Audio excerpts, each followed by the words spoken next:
Okay guys, if you clicked on this video, I'm sure you probably already know what is going on in the news and what is going on with the public broadcasting service, also known as PBS for short. I heard many things in the news talking about PBS and how the president has already cutted fundings for PBS, and also, well, I just heard in the news that the Corporation for Public Broadcasting is also shutting down. It's going to shut down by the end of September of 2025. Is it really the end for PBS? The public broadcasting company? Actually, no. Neither PBS nor PBS Kids is going to immediately shut down right now, but later in this video, I will explain on what's going to happen to both PBS and PBS Kids in the future. Yeah, there will be some big changes to both PBS and PBS Kids. Both PBS and PBS Kids has been providing tons of educational content for viewers all around America, especially PBS Kids. Hundreds and thousands of kids in America had grew up watching PBS Kids, including me myself. I'm sure all of you watching this video as well. If you're American. I mean, PBS is really an American company, so yeah. So in today's video, I'll be talking about PBS Kids and my childhood memories of PBS Kids and remembering it as an adult. Doink. PBS Kids!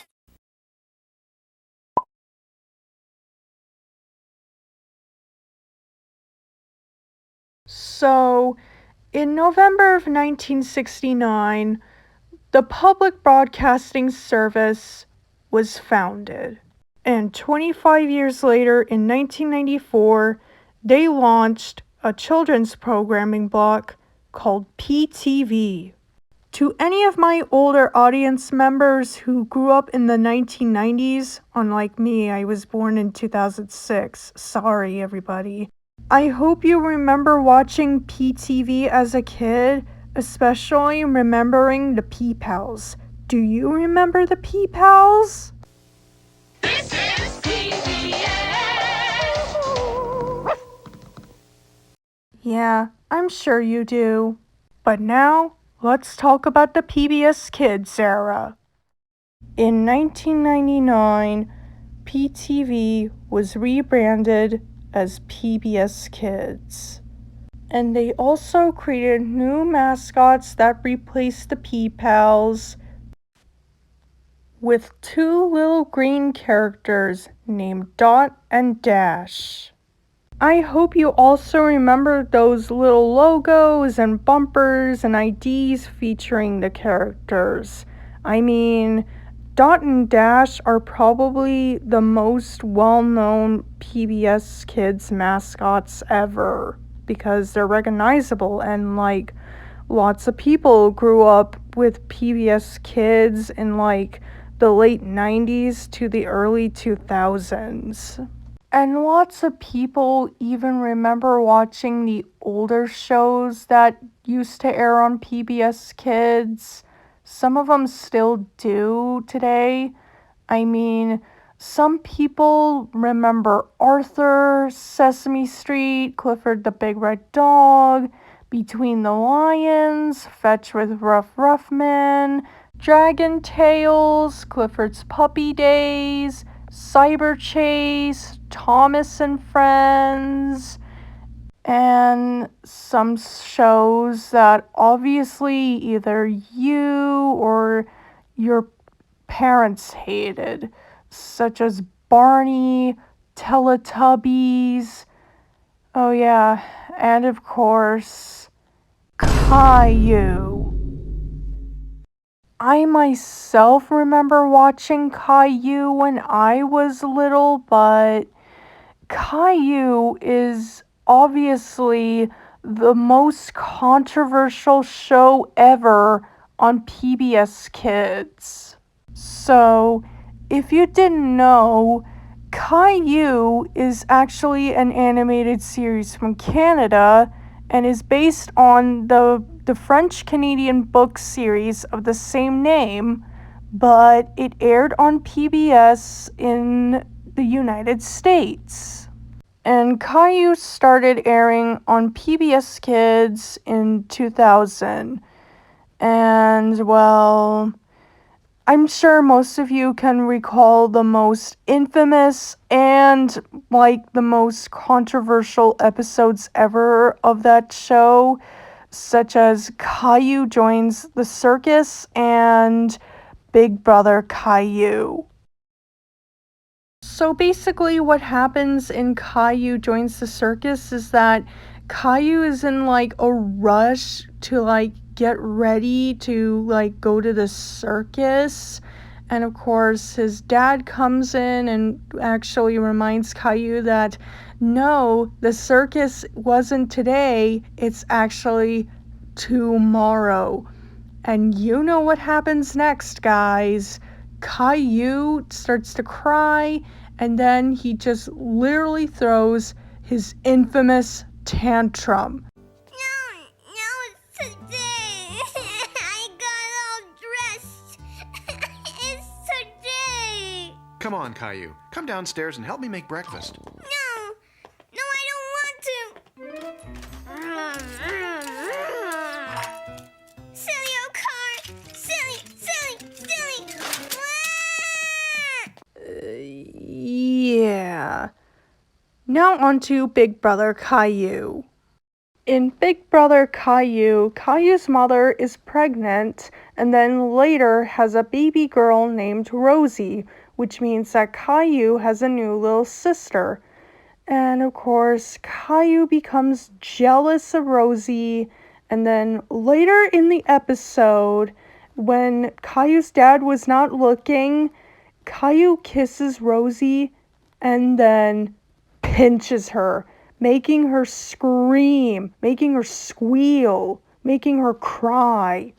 Well, if you think that episode is bad, wait until you see the original book where Caillou bites Rosie.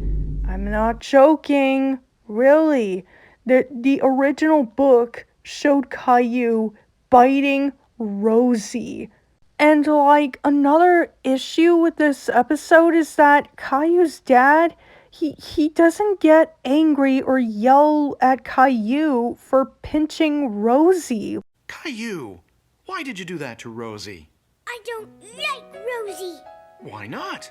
Rosie doesn't play with me. Alright, enough of that out of the way. Let's now talk about some more PBS Kids shows, shall we? There was also Super Y, Dinosaur Train, Curious George, Word World, Word Girl, Sid the Science Kid, Wild Kratts, Martha Speaks, The Cat in the Hat Knows a Lot About That, Peg Puss Cat, Nature Cat, and Daniel Tiger's Neighborhood. Oh yeah, Daniel Tiger's Neighborhood. All of a sudden, for some reason, people have been talking about Daniel Tiger a lot and like making tons of videos. Like, what is going on with Daniel Tiger? This show came out back in 2012. I was 6 years old. And I'm sorry to say this. Please don't be mad at me, but I liked Daniel Tiger's Neighborhood as a kid.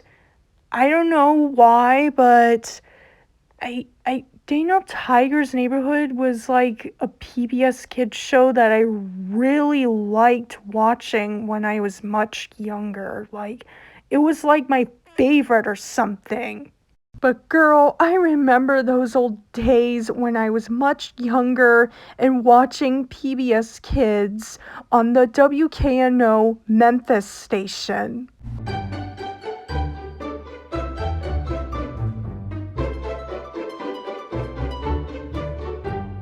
Yes, you heard me. Memphis, Tennessee, home of the Grizzlies and Graceland. Yeah, I really do remember this, even to this day. And speaking of memories, I even remember the PBSKids.org games. Yes, the games! We gotta talk about the games.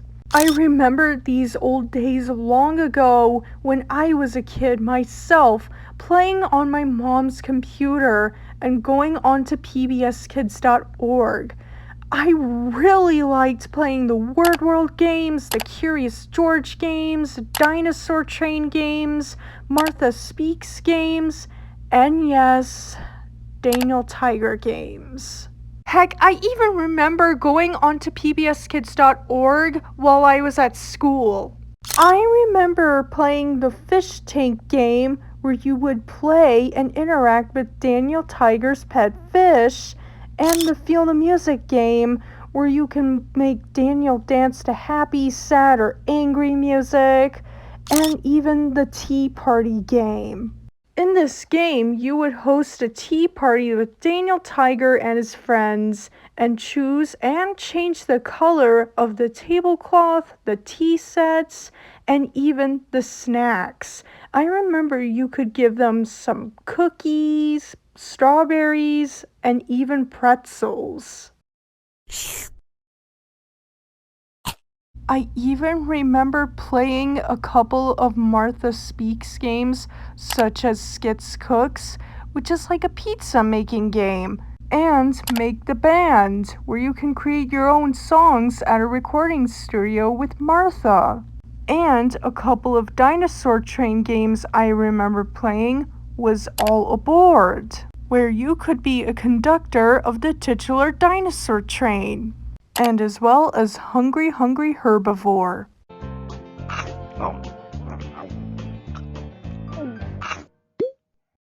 The Corporation for Public Broadcasting is what helped funded PBS Kids to provide tons of educational content, from memorable TV shows and cartoons that people grew up watching.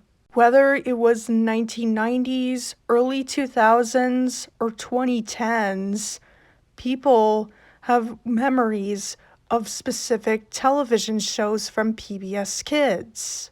Again, hundreds and thousands of kids and their families watched PBS Kids.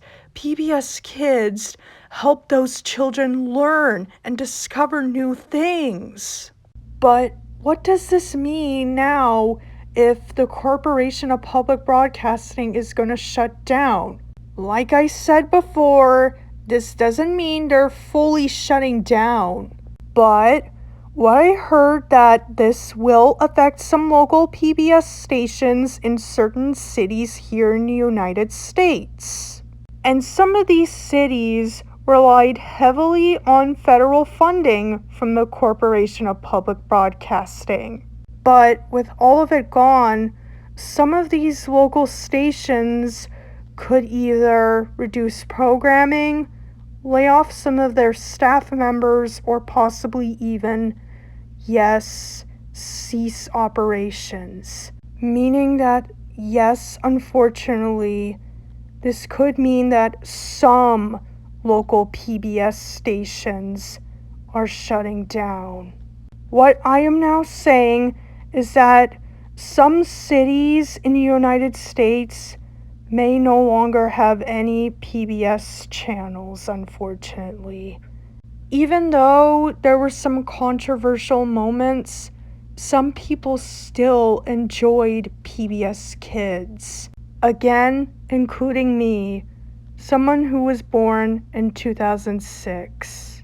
I know that this isn't really the best video ever, but I tried my best in explaining on what was going on and what's going to happen to PBS. whether if it's gonna shut down or not. And I even explain my childhood memories of PBS Kids, the shows that I grew up watching, and some of the games that I played on pbskids.org. And you can tell me in the comments below on what you remember on PBS Kids. You can tell me anything. You can tell me the shows that you used to grow up with, the games you remember playing, anything. Thank you for watching the video, and I hope you enjoy watching my other content as well. It would even mean the whole world to me if you could leave a nice comment below the video. Thank you for watching, and I hope you guys have a good rest of the day or night. This is LPS Cream Collie 78 signing out.